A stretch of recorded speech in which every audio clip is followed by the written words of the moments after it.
Hi, I'm Mickey Rountree, and welcome to using lighting and lenses to improve your portraits.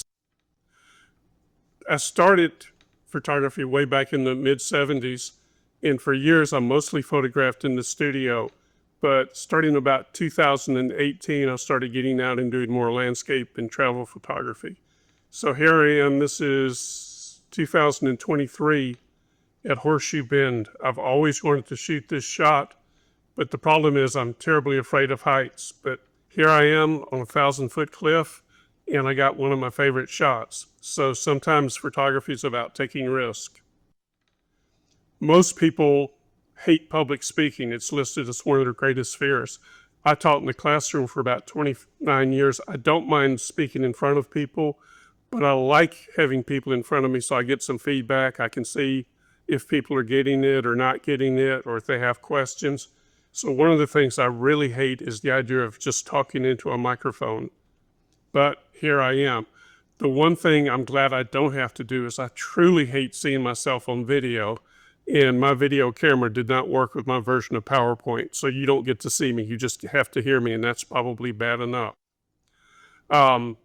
People hate being photographed, but it seems like a lot of photographers are reluctant to photograph people. In the Photographic Society of Chattanooga, we've got 150 members, probably 4 photograph people on any regular basis. Not sure if it's that bad in the 3CT as a whole, but people just tend to avoid doing portraits. But yet here you are.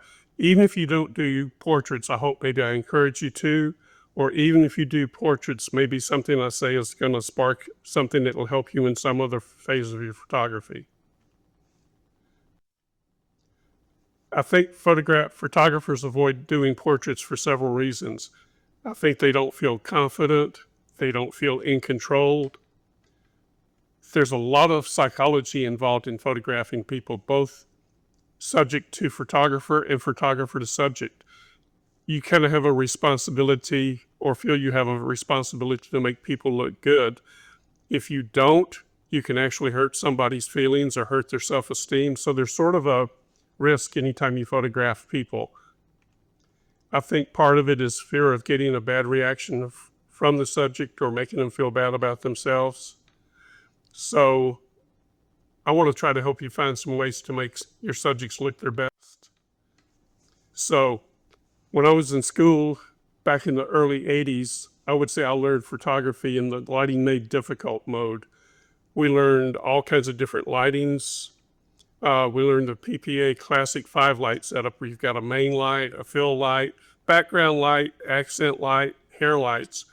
And back then, everything we used was parabolic light sources. They're harsh, they're unforgiving. Once you got them positioned, your subject couldn't move around. So that also made subjects not feel their most comfortable because everything was so rigid. Sources like umbrellas were maybe starting to be used about the time I was in school, but probably more fashion photographers, day-to-day photographers, they really hadn't made their way out to the public so much. Soft boxes didn't become widely available until about the mid-'80s or late '80s. We learned all these fancy lighting patterns, Rembrandt lighting, cross lighting, loop lighting, butterfly lighting, short, broad lighting. Made it a whole lot harder than it has to be. And it was almost enough to turn you away from ever doing portrait photography. So I'm hoping I can make it a little simpler for you and show you some things that will help. A couple of things that are important. Light is light. It's got certain qualities. Color is one of the qualities. Generally, your camera does a pretty good job of that if you just set auto white balance. I don't like auto white balance. I usually set Kelvin and then go in and fix it for real when I'm doing my editing. Lightroom even does a very good job of working with color balance. You also have to remember there's a technically correct color balance and then an artistically correct color balance. You get to decide which one you want. Quantity of light. Obviously, the more light we have, the faster shutter speeds we can use, the smaller apertures we can use. But the cameras now can shoot just about seems like in almost darkness. But just because we can take a picture in available light doesn't mean that it's good light. The quality of light refers primarily to the size of the source in relationship to the subject. The larger the source, the softer and more flattering the light is, the more gradual the transition from highlights to shadows. It just doesn't look as harsh. Umbrellas, softboxes, diffusers all have the job of making the light source larger in relation to the subject and softening the light, softening that transition between highlights and shadows. What we're going to talk a lot about today is the direction of light. In the studio, I'm free to move the lights around. I'm free to move the subject around. I can get light exactly where I want it every time. Outdoors, I'm not good enough to move the sun, but what I can do is I can move my subject in relation to the sun and find places where the light is soft, or maybe put them in a soft open shade or something like that. The sensor doesn't care what the light's coming from. It could be a speed light, it could be a studio strobe, it could be the sun, it could be a cloudy sky, it can be tungsten light, fluorescent light, candle light. It just really doesn't care. One important thing I think when you're starting out is start with just one light. There's lots of good pictures to be made using only one light. Think about all the lights that have been taken by sunlight. There's only one light. You could get into doing lighting with a speed light, an umbrella, a stand, and a remote for probably under $100. Or you can do it for free. Just work with the sun, work with window light. The only thing is when you work with the sun and window light, obviously you're limited on when you can shoot. The studio light, like me, I can shoot any time of the day. I can shoot at 3 in the morning, and if you look at my pictures, a lot of times I do. In nature, there's only one light source, and that's the sun. So typically our lighting comes from above, possibly from an angle, but it's almost always above. The sun's never below you. If it's below the horizon, it's just not lighting you.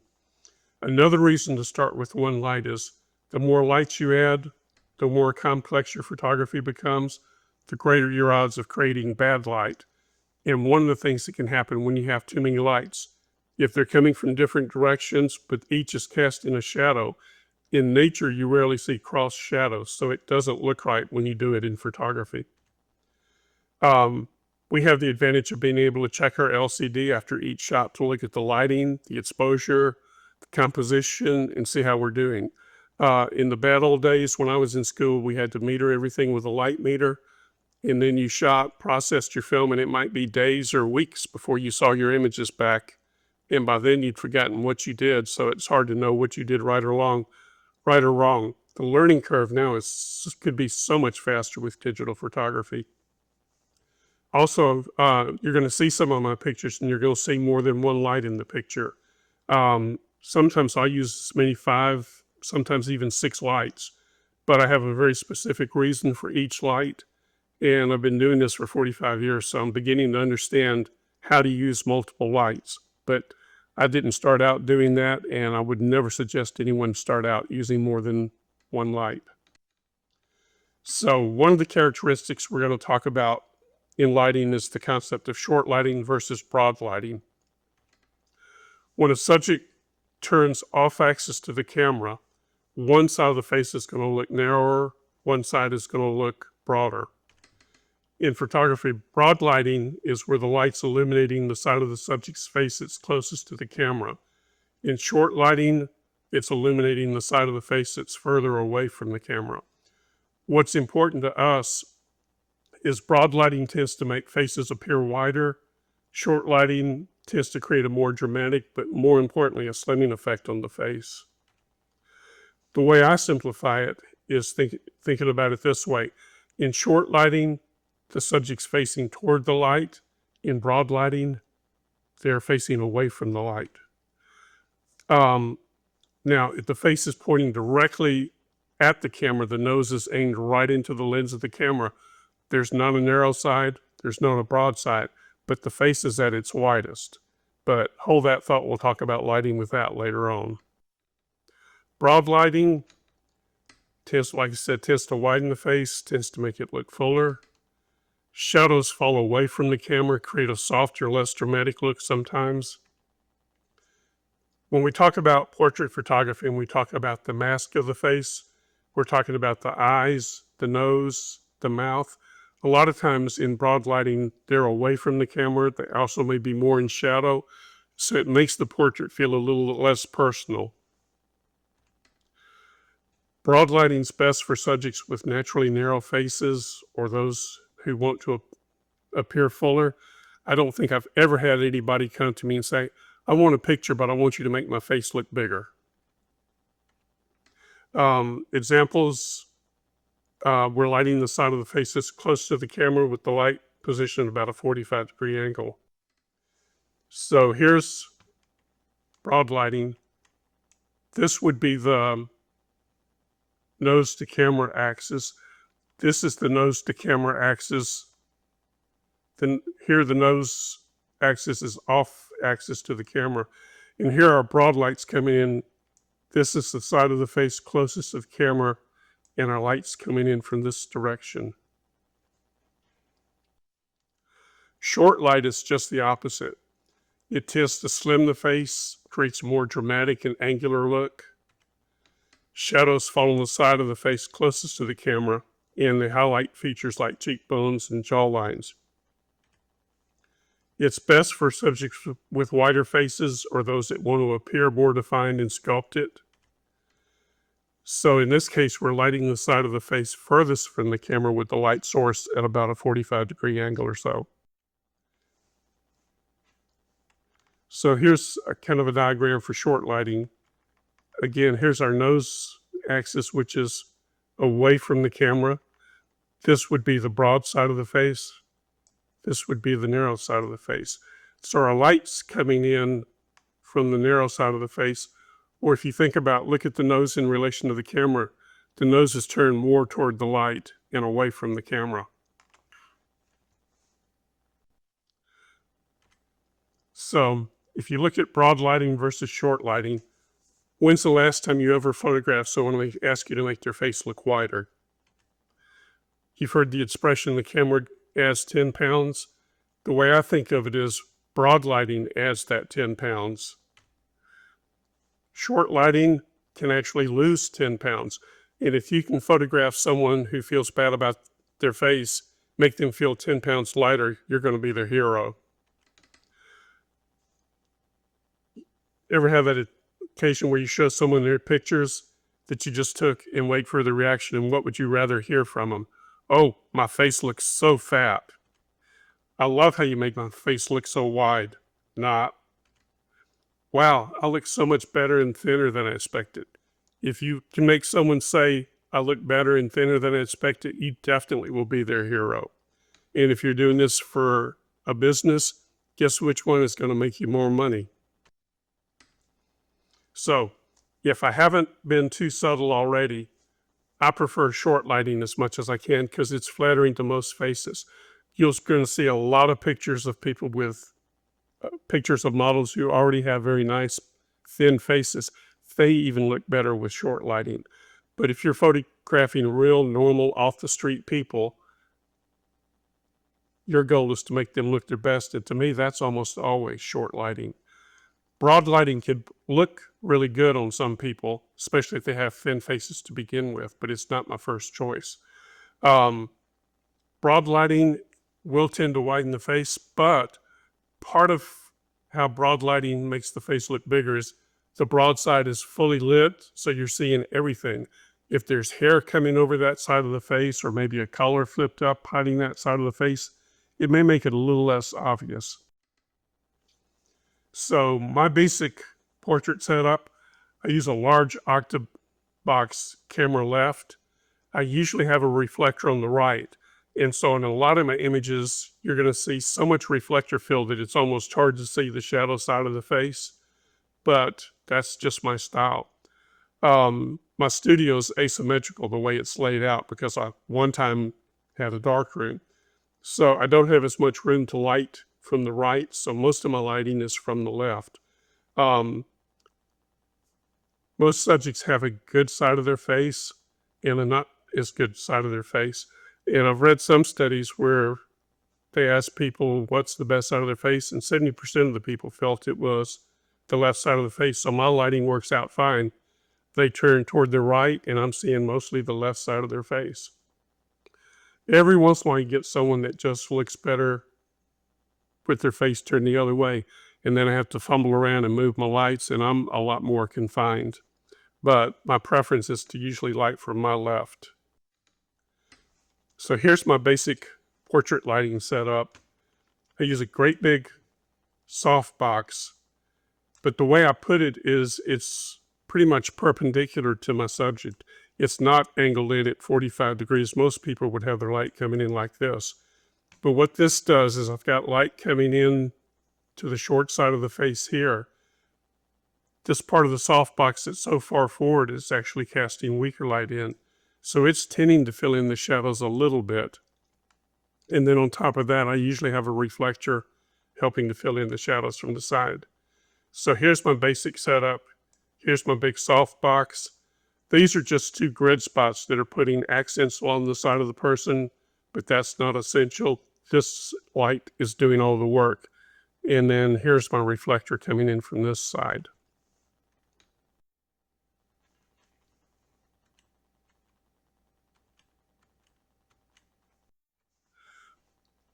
So here's the shadow side of the face here.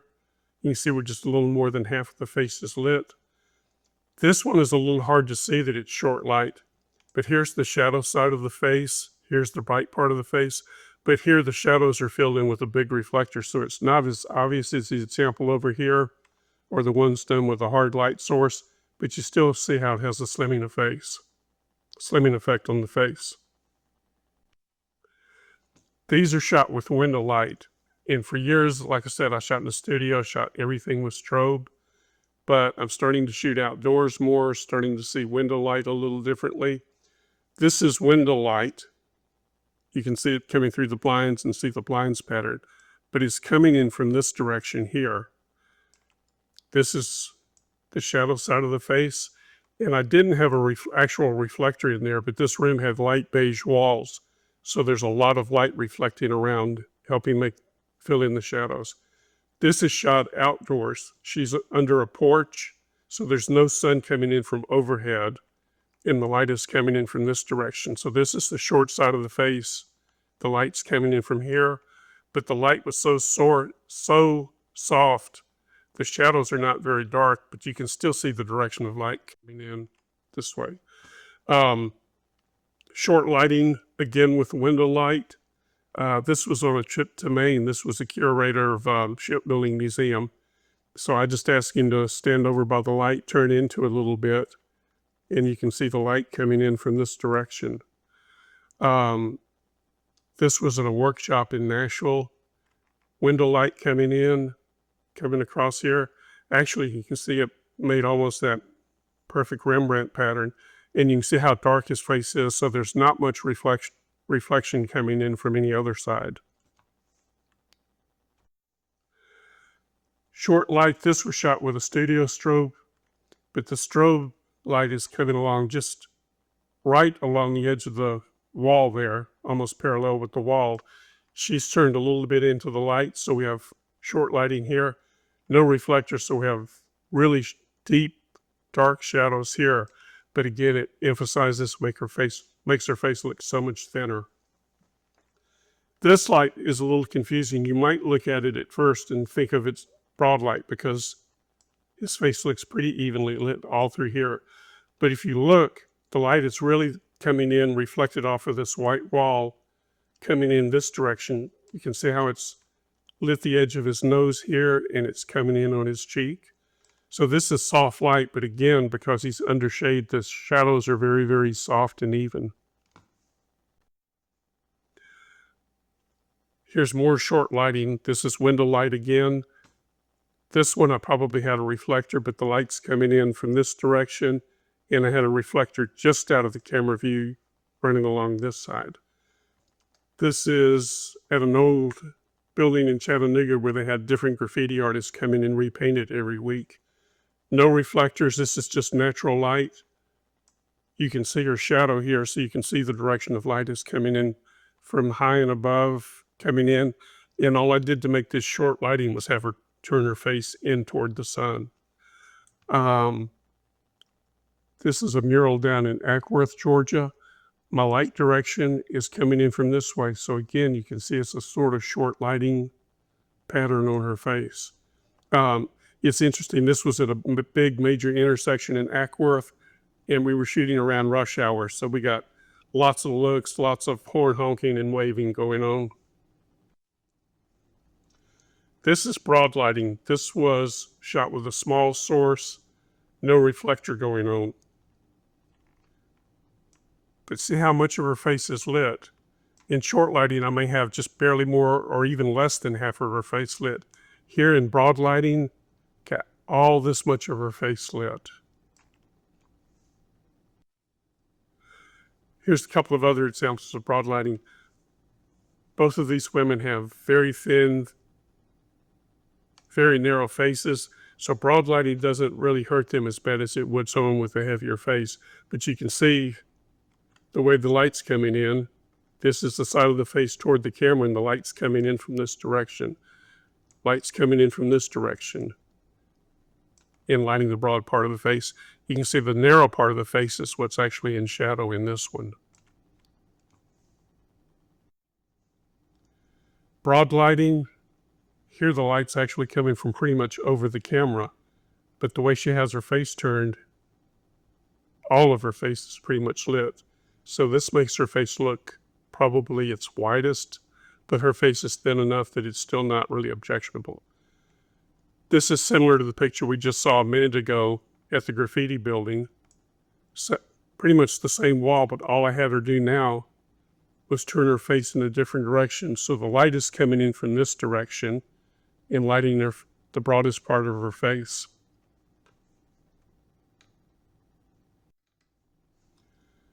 Here's some other broad light. This is window light coming in from this direction. It's actually hitting the mirror and coming back and lighting a little bit. But you can see the main light's coming in here. This is the broadest part of her face, and this is what's being lit. On her, she had a very thin face. So for her, this works just fine. Sometimes you're in a situation where you can't move the light and you can't move the subject. So this was just one of the interpreters at Colonial Williamsburg. So I couldn't get him to move around because he's talking to everybody else. But the light is coming in from a window in this direction. This is the broad side of his face being lit. Again, there's no reflectors or anything, so the dark side of his face is pretty deeply shadowed. All right. This is broad lighting versus short lighting example. Same girl, same lens, same distance. But this is broad lighting. The light's coming in from this direction. So it's lighting probably 4/5 of her face. This is short lighting coming in from this direction, lighting just a little more than half of her face. Same as that girl, same lens, same distance, but which one makes her look thinner?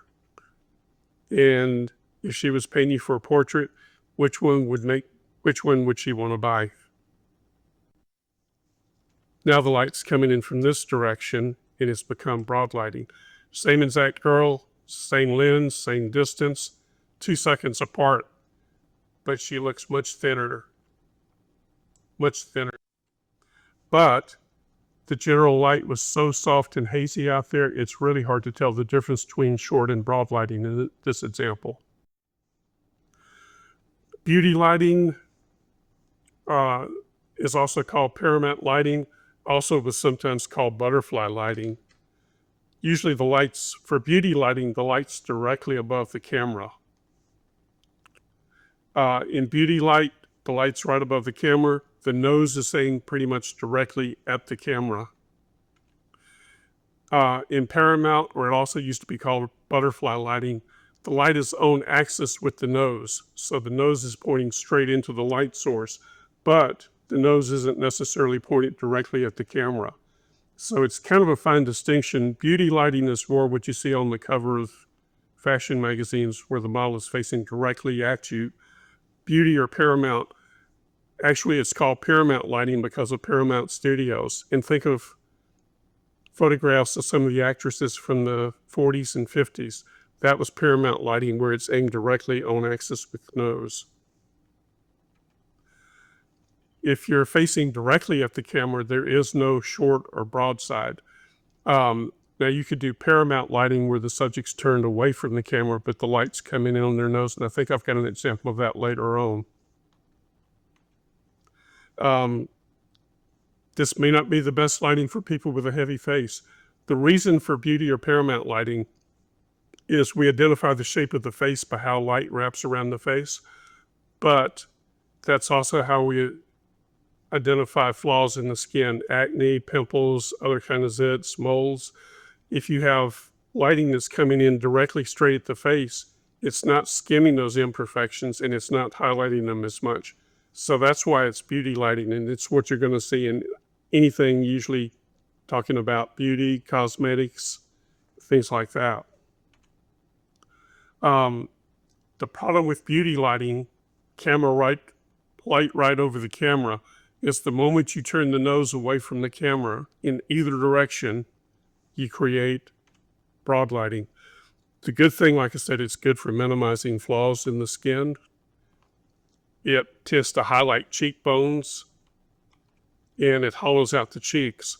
And most women love it when you hollow out their cheeks because that makes their face look even thinner.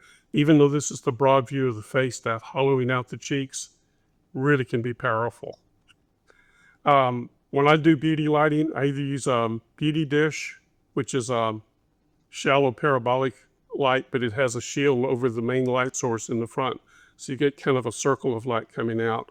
Or I use a small soft box or even a small shoot-through umbrella, just depending on what kind of light and where I'm doing this. My pointer is not supposed to be making the slides change, but apparently it's decided that it will. So here's my nose axis pointing straight at the camera. My light is straight above the camera, so it's pretty much right on the nose axis. Let's try this again. So this would be the axis of the light. This is the axis of his nose, but we're shooting the side of the face closest to the camera, so it's broad lighting. Same thing here. We're shooting the part of the face closest to the camera. So again, it's broad lighting. So either way they turn, this turns into broad lighting. Again, it looks like I'm breaking my one light rule, but these are just strip lights or just for accents on this subject. Beauty light, nose straight at the camera. You can see the highlight in the eye here, and you can see the smaller highlight underneath is from the reflector below. You can see the reflection of the beauty dish in the eye, the catch lights, a lot of reflection going on. There's almost no shadows going on. And if you've read my articles in the 3CT or PSC newsletters, you might recognize this as a sample I did on brushes. She had very small, fine eyelashes. These are actually put in with an eyelash brush just to make for an extreme glamour look. Again, beauty light, but you can sort of see how it begins to hollow out the cheekbones here a little bit. This girl had very pronounced sharp cheekbones, but a beauty light just really, really hollowed them out. Almost to the point where she looks a little gaunt, almost overdoes it. But it definitely gives you that high fashion look. And definitely, normally we think of beauty, or I think of beauty light as kind of flattening out the face because we're lighting it evenly. But when it hollows out those cheekbones, it seems to actually have a sort of slimming effect. More beauty lighting, like I said, repetition. You're going to hear it a bunch of times until it sinks in. You can see the catch light caused by the beauty dish. The smaller highlight underneath is my reflector. Same thing, beauty dish on top. See the smaller reflection is the reflector coming in from underneath. Again, you can sort of see how prominently it's hollowed out her cheekbones. This girl had a much rounder face, so it doesn't seem to hollow out the cheekbones as much. But when someone has a smile like that, you're not going to notice anything but that brilliant smile. More beauty dish. She's starting to turn just a little bit off axis, but not enough that we really have a pronounced broad side or soft side. This is the classic beauty look. Again, the nose is perfectly on axis to the camera and light source. This one you can see the catchlight inner eye of the beauty dish. Notice there's a little more shadow under the neck, and you don't see a highlight caused by the reflector underneath. Paramount lighting, like I said, is sometimes called butterfly lighting, so I had to pull this one out. If you look, the lighting is coming in on axis with her nose. You can tell that by the shadow of the butterfly here. But she's off axis to the camera, but the light is on axis with her nose. So this is more the old Hollywood glamour studio Paramount look. But since it's butterfly lighting, I had to throw that in. This is the actual portrait that we were going for. Light is coming in this direction. It almost looks like broad lighting because I have an accent light coming in from this direction and a lot of reflector field. So it's almost hard to see, but the important part is the really lit part of the face is right through here. And so that makes it short lighting.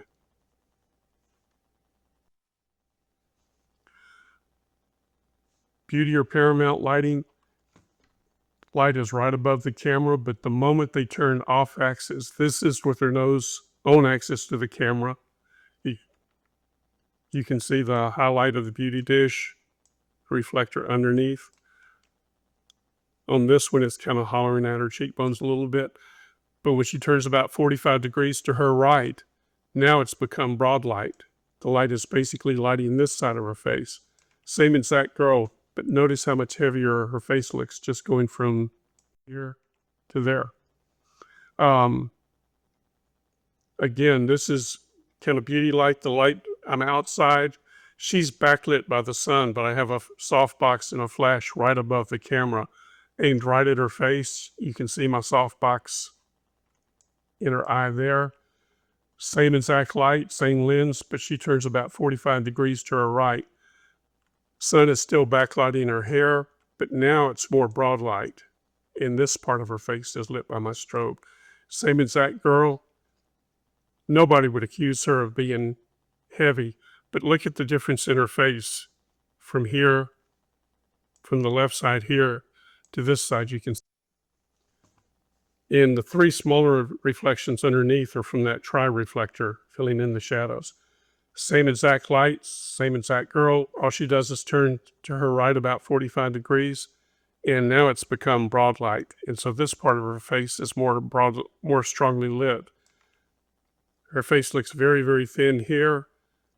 Certainly she doesn't look big and heavy, but compared to this shot, her face does look much wider. Some other light sources, a lot of things you'll see on YouTube where people are shooting videos, especially for cosmetics and things. Video bloggers or vloggers use it. It's a medium or large circular fluorescent tube that the camera shoots through. Some of them have a mount where you can actually mount your cell phone in there to photograph with. Otherwise, if you're using a regular camera, you just shoot through the light. It provides a very even frontal illumination. That's why you'll see it used so many times on videos where people are demonstrating makeup techniques and everything. It's similar to a beauty dish in that there's no narrow side, no broad side, so it does tend to make faces look a little bit wider. But the other thing it does is because the light is coming straight in and straight back like a beauty dish, it doesn't emphasize skin imperfections. So it can be very flattering light in that regard. It's not very slimming to the face. Like I said, used a lot for vlogging and makeup techniques in particular. And you can usually identify it if you can look into the eye and see the catch light, it's pretty obvious when it's a fluorescent white light. So this is the light itself. This one is about 19 inches in diameter. So this is from her view. This is from my view. And to shoot her face, I would have my camera just right pretty much even in here.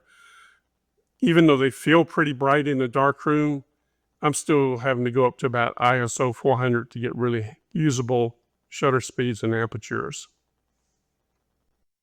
This is the circular catch light I was talking about that you'll see. So this is that perfectly round catch light. It's not like any other light source that you normally see. So when you see a ring light, it's pretty distinctive. You can tell by the catch light what's going on. But you can see how extremely soft and flattering it is to skin texture. Same thing here. See the circular catch light?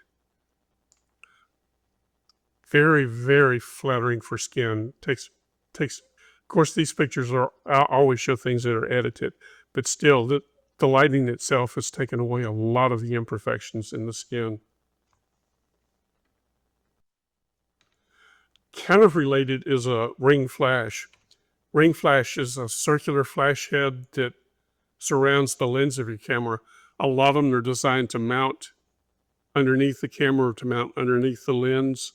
And so when you move the camera, you're moving the light along with it, which becomes a little complicated when you're moving closer or further away from the subject. Every time you do that, your exposure changes. If you were close, it would create a circular catch light in the eyes. If you're shooting half, three-quarter length, full length, it tends to create a thin shadow all around the edge of the subject. If you're real close, you're very likely to get red eye because the lens is shooting right through the ring light. The axis of the light is exactly the camera axis. And so light goes into the retina, reflects back, and you get red eye. Ring flashes are fairly specialized. You see them in fashion photography, and they seem to take spells of being popular, then it'll fall out of favor a while and then get fashionable, no pun intended, get fashionable again. It's also one of those lights that's very distinctive, and if you overuse it, it starts to get kind of boring. It's the kind of thing I use maybe once or twice a year at most. Any more than that, and I get tired of it pretty quickly. It does have a unique look. Like I said, you can overdo it, and it gets boring pretty fast. But these were shot with a ring light. Typically, a ring light or ring flash, you're not as close into the subject. So even though it's a round source, it's a small round source. And your catch light tends to be more of a small pinpoint. It's a pretty hard light source. You can see a little bit hint of the shadow going around her. You can see a little hint of the shadow going around her. So it makes an even shadow all around. But again, it's very straight into the subject, so it's very good for skin imperfections and everything. Ring flash can be kind of difficult for the model. It's a very bright source, very compact. Most models will tell me after about 10 shots they're seeing donuts, and they won't be able to dry for about a half hour after you use that on them. All right, the other thing that can make a big difference in the look of portrait photography is lenses. You can photograph anybody with any lens, and believe me, people do. But if you think most people consider a portrait as being something like head and shoulders or maybe waist up, something like that, you want a little bit longer lens. So the range that people typically use for, quote, head and shoulders portraits is something around 70, maybe 200 millimeters. I just did a talk on lenses a couple of months ago. You'll hear people talk about wide-angle perspective and telephoto perspective. The lens itself doesn't change perspective. What changes perspective is how close you stand to your subject, whether it's a landscape or a person. The closer you are to something, the bigger it looks in proportion to things in the background. The further back you are, the more equal in size things look. So we can use that in portrait photography um, to emphasize or minimize the shape of the nose and everything. Also, in American culture, everybody has a personal space bubble. It's somewhere around 3 to 4 feet, something like that. Get inside of that bubble and people get uncomfortable. And if you don't believe that, get in an elevator when there's just one other person. Go stand on the same wall that they're on, or even worse yet, stand on the same wall and 2 feet from them. If you don't get arrested, I guarantee you they're going to move to the opposite side of the elevator. If you follow them, they'll really freak out. But especially when you're photographing someone that you don't know well, if you get 2 feet from them and stick a camera right in your face, for one thing, people hate being photographed. You've intimidated them with the camera. And if you're 2 feet from them, you've invaded their personal space. So now they're very nervous, they're on the defensive, and your pictures are just not going to look comfortable. Typically, if you're about 6 feet from people, it provides a pleasing perspective. You're also far enough that you're out of the person's personal space, but yet at 6 feet, you're close enough to have personal interaction, to give them directions, hopefully make them feel comfortable. So here's some examples. 24 millimeter.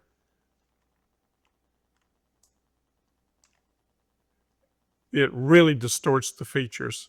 If you look at the nose, look how big her nose looks in comparison to the rest of her face. And you've already seen some pictures of her, so you know this is not how she looks. You're inside their personal space. You're like 2 feet away from them. 24 millimeter can be a great lens if you're backed up doing environmental portrait. You want to show someone at work or doing artwork or whatever, where you're capturing their whole environment. You're probably capturing them at 3/4 length or maybe even full length with a lot of surroundings. Do not do head and shoulders with a 24 millimeter lens. 50 millimeter is the quote normal lens for 35 millimeter or full frame digital. And I'm talking about all my lenses in relationship to full frame cameras. So 50 millimeters is a normal lens.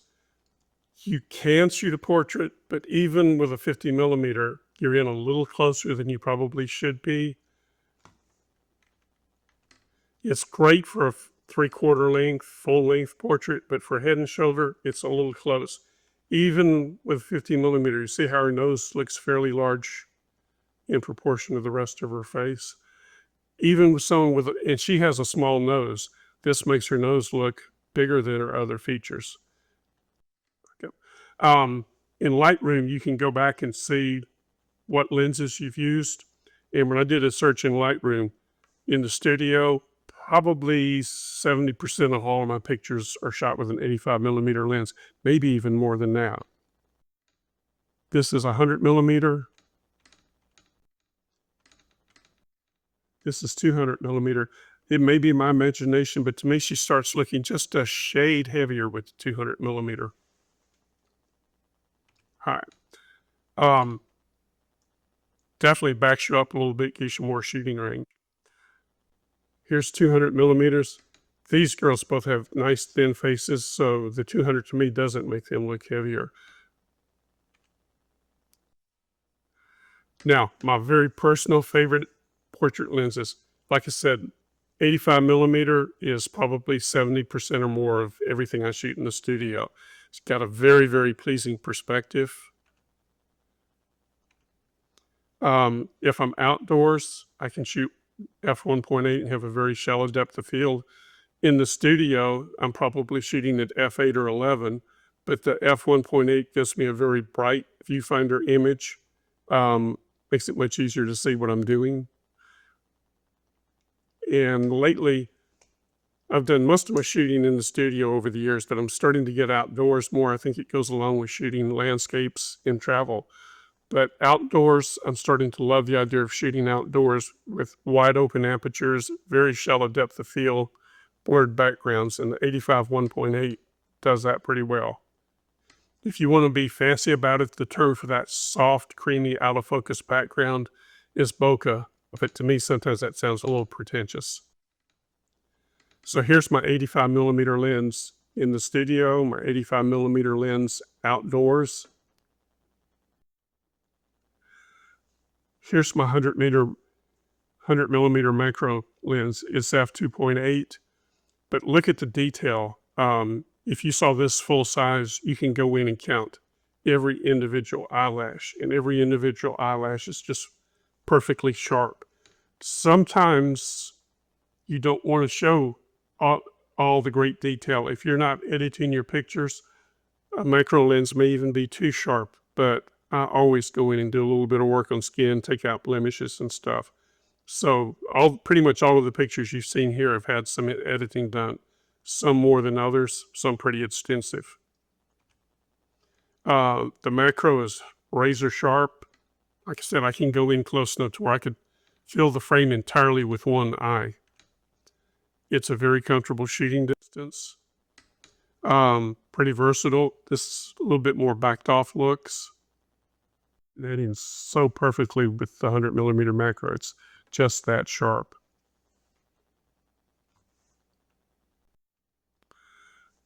My other new lens that's become my favorite is a 135 millimeter f2.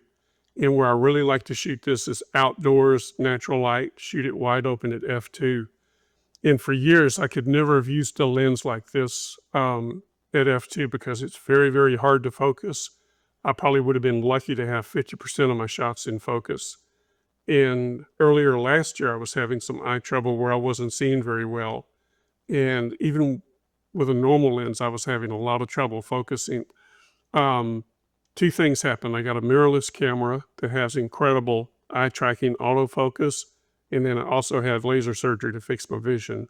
In between those two things, I've just fallen in love with the idea of shooting with a fairly long lens, wide open aperture, and really blurring out everything. If you look in portraits, you usually try to have the closest eye in focus if everything's not in focus. And if you look, her eye here is perfectly in focus. The back eye is already starting to fall out of focus a little bit. It's good for window shots. It's good for outdoors. Now in the studio, my strobes probably don't power down enough that I could shoot at f2. So I lose some of that advantage of the shallow depth of field. But when you have something like this, all of your focus goes to what's in sharp focus, no pun intended. So in this case, everything around her is just a creamy blur. So the only place your attention can really go is to her face. And like I said, until I had a camera that did eye tracking focus, this just wasn't a really practical lens for me to use wide open. The closer you go, the shallower the depth of field, the softer everything is out of focus. Again, you can see the near eye is sharp. The back eye is maybe an inch further, and it's already starting to go out of focus. Here, both eyes are on the same plane, so they're both sharp and in focus. Backlit, everything in back, very softly blurred.